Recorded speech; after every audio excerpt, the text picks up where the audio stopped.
We're glad to have you join us on the program today. Here we keep you up to speed with activities from the 57 local council areas of the state. I am Ayobo-Ipaja on Ibile update today.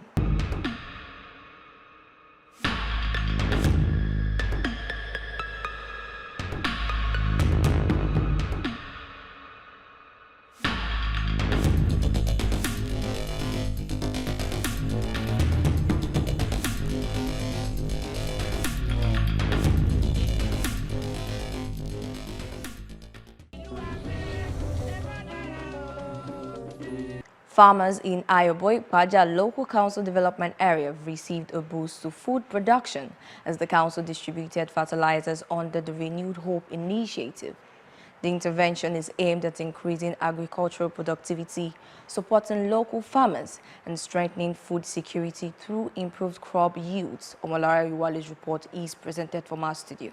No nation can attain sustainable food security without investing in its farmers. Providing access to essential farm inputs boosts agricultural productivity, improves livelihoods, and ensures a steady food supply for a growing population. Nigeria needs to add more values to the farming, and President Bola Ahmed Tinubu is doing a very wonderful job so that we will be able to produce more according to the way the Nigerian is growing. Demonstrating this commitment, the leadership of Ayobo-Ipaja Local Council Development Area distributed fertilizers to crop farmers under the Renewed Hope initiative to enhance food production and support local farmers.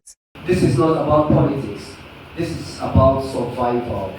It's about making sure that the woman planting vegetables in her backyard and the man cultivating acres of cassava can both afford to do what they love without going bankrupt.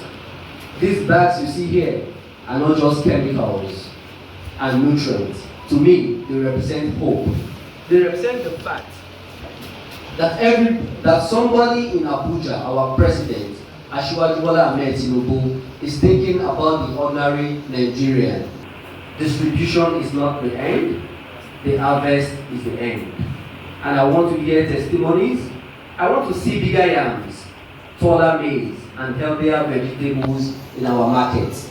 This is the only way we can justify this intervention. Stakeholders described the initiative as a timely intervention, stressing that the proper use of the fertilizers would increase crop yields, improve farmers' incomes, and strengthen the nation's drive towards food sufficiency. They urge beneficiaries to apply the fertilizers appropriately to maximize their benefits and avoid wastage. I encourage you to make judicious use of these fertilizers. Let us see the support as an investment in the success of prosperity in Ayobo-Ipaja, improve household income, and ensure that our community remains food secure. Let us reaffirm our collective commitment to agricultural excellence, community development, and shared prosperity. They should not sell it. If they make proper use of it, to them with their own benefit and the whole community benefit, so that the food price can come down. The beneficiaries welcomed the intervention, saying it would ease the rising cost of cultivation and improve their productivity.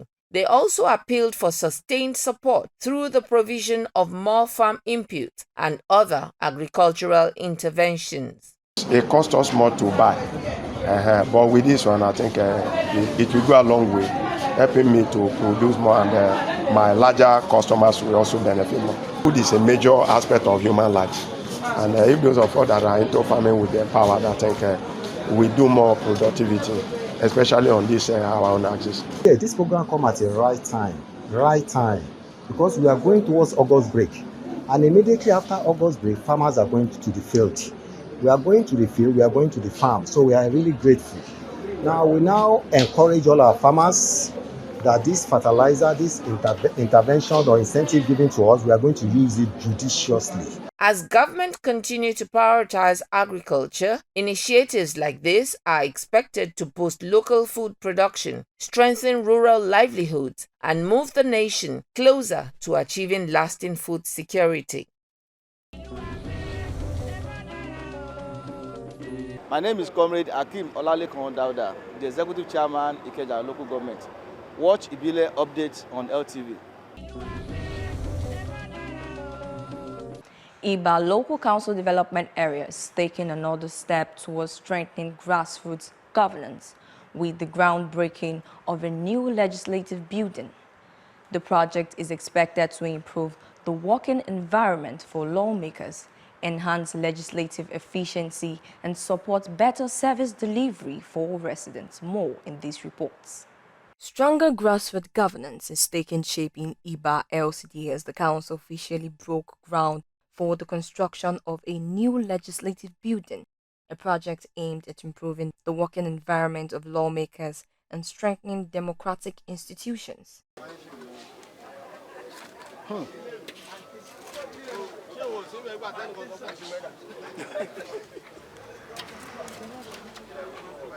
Speaking at the groundbreaking ceremony, the executive chairman, Honorable Abiola said the project reflects the administration's commitment to building lasting infrastructure that will improve governance, promote efficiency, and support better service delivery for residents. The one we are having before, it was a mixture with the executive and legislative arms. But for the fact that the House of Assembly in Lagos State have directed all the local government chairmen to have a legislative block separately from the executive. That is what prompted us to start this foundation today, for them to have easy access to their job, and there will be no any conflict between the executive and the legislative. It is only man that proposed, but God have the final decision over it. But according to the contractor, he said he's going to finish up by 5 months, which we are giving him 6 months. So in terms of technicality and the work labor and the workforce, we can guarantee that it will be delivering a very solid and deserving work for us. Stakeholders described the project as a major investment in the future of Ibile LCDA, expressing confidence that the new legislative complex will strengthen collaboration, improve lawmaking, and contribute to sustainable development across the council area. Finally, residents of Coker-Aguda Local Council Development Area are gaining access to justice through the council's free legal aid program, designed to improve legal awareness and provide professional guidance on issues affecting everyday life. The initiative reinforces the council's commitment to empowering residents with the knowledge and support needed to protect their rights. Toyosi Ajai's report is presented from our studio.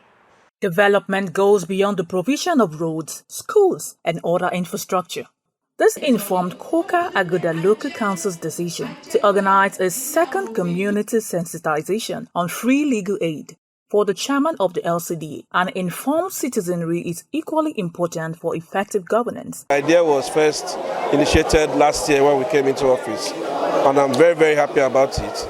And the people of the community of Coker-Aguda LCDA are really happy about it, and they are really taking huge advantage of it, because it's more or less for people at the grassroots who does not have the means, the financial capability to afford to get a lawyer to help them mediate in their matters. We want them to break the conspiracy of silence to make sure to come out. When there are challenges, they must not die in silence. They should come out to speak out, to see how to navigate through the challenges they are facing. So the people to help them, problem share is absent. When you come out to tell us about the problem, of course, the legal department can do to see how they can navigate them, to know what to do, how to go about it, to get effective results challenges. Legal practitioners at the event emphasized that access to justice is a fundamental right and should not be determined by an individual's financial status. We have our rights, our privileges, and our duties, and we are happy that we are here to sensitize everyone here. And we give kudos to our executive chairman, the Honorable O.A. Please, I want you to clap for me. And all the attendees too, we told them to please go out, go to your home, or your respective houses, in the marketplaces, where you walk, make sure you propagate this gospel. It's just like a gospel. It must be, other people's also must be told, for them to bring the awareness of their right, and to know that they also have access to justice. Many here say the program provides clarity, confidence, and a better understanding of how to seek redress when their rights are violated. So far, our presenters, they've discussed about the issue of abuse, domestic abuse, and that, just like they said at the session, it is vice versa. It is just that people always believe, when you talk about domestic abuse, they believe, okay, the man beating the wife. But we've also recorded cases where the women were the abusers, you understand? And of course, issue of children abuse too. It's an eye-opener. In fact, it's inspirational and motivated. We learned a lot of things there. We learned about our rights and what not to do as a landlord. Then, as a wife, we learned a lot about it, that if in the absence of will or in the presence of will, there are certain things we must not do to the outside children. They are now calling for more initiatives like this to ensure that legal awareness reaches even more people at the grassroots. That's all we can take on the program today. If you have any information to share with us, please send us an SMS or WhatsApp message in the number on your screen. To watch Ibile Update Mondays to Fridays, please tune in at 8:20 a.m. or 12:15 and repeat broadcast at 11 p.m.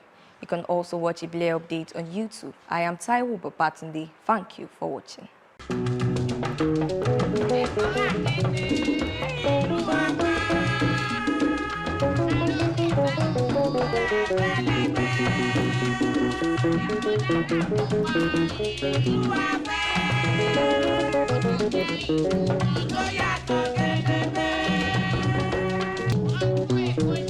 Yeah,